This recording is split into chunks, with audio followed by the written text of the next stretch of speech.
Hey y'all, okay, so we're back for part 2 of How to Escape the Matrix. Previously, we learned about our infinite possibility in theoretical physics.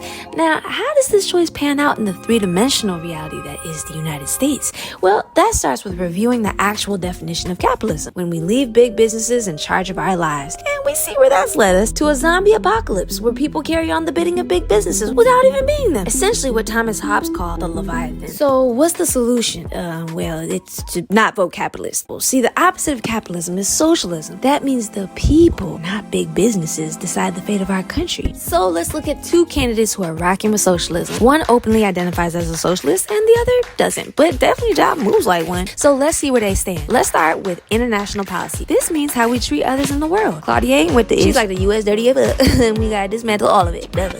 Cornell's on the same tip, just in a more avuncular way, and is focused on redirecting military empire spending on taking care of US citizens. That's not.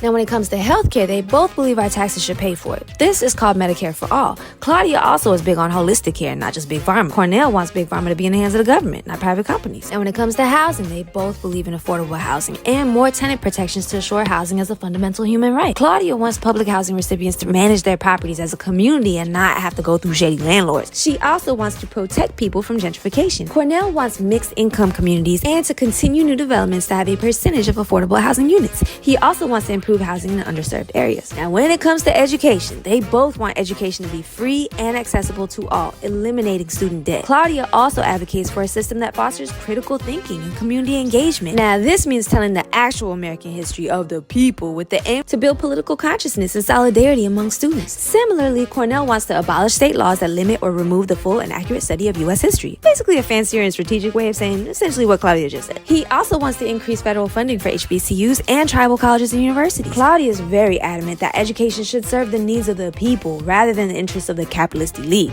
Now, Cornell also wants national free pre-kindergarten childcare.